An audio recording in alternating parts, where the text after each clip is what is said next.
اسم الطوارئ بمستشفى 57 هو المكان الوحيد القادر على تقديم خدمة الطوارئ المتخصصة لمرضى 57 واللي عددهم بيتجاوز 36 ألف مريض.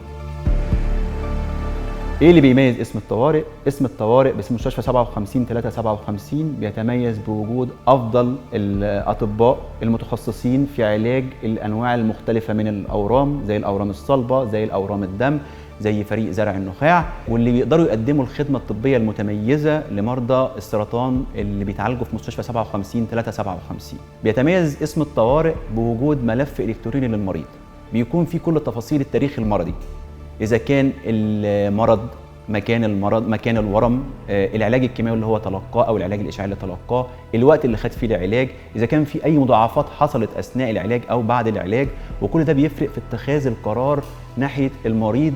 وكمان أنا عندي المرضى اللي بيترددوا على اسم الطوارئ أكتر من 60% منهم بيبقوا المرضى ناقصي المناعة الناتجة عن تلقيهم علاج كيماوي أو علاج إشعاعي، والمرضى دول مهم جدا فيهم بداية العلاج، لأن التأخير في بداية العلاج بيأثر على رحلة علاجهم، بيأثر على مدة حجزهم في المستشفى، بيأثر على مدة حجزهم في الرعاية المركزة لو احتاج رعاية مركزة. مع بداية المستشفى كان المتوسط اليومي لعدد المرضى اللي بيترددوا على اسم الطوارئ كانوا 7 مرضى.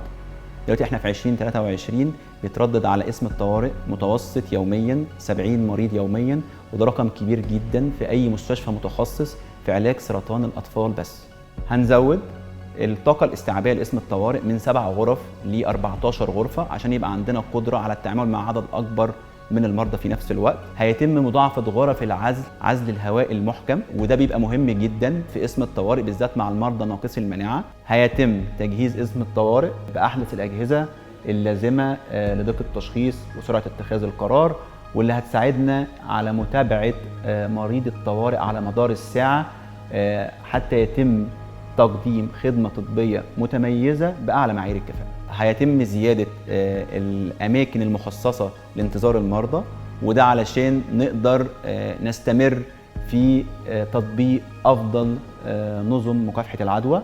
هيتم عمل مسار سلس وآمن للمريض داخل اسم الطوارئ علشان نقدر نوفر كل ثانية للمريض داخل اسم الطوارئ، وده هيفرق معانا في دقة التشخيص وسرعة اتخاذ القرار.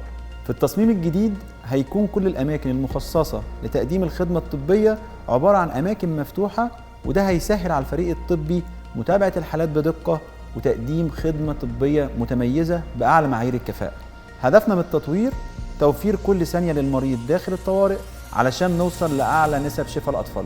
دلوقتي احنا نقدر نتبرع لاسم الطوارئ بكذا طريقة. طريقة ان انا اقدر اعمل وقفة خيري داخل اسم الطوارئ. الطريقة الثانية ان انا اقدر اتكفل بعلاج المرضى في اليوم او مرضى في الشهر اللي بيترددوا على اسم الطوارئ من خلال الويب سايت. الطريقة الثالثة ان انا اقدر اتبرع بجهاز لتطوير اسم الطوارئ.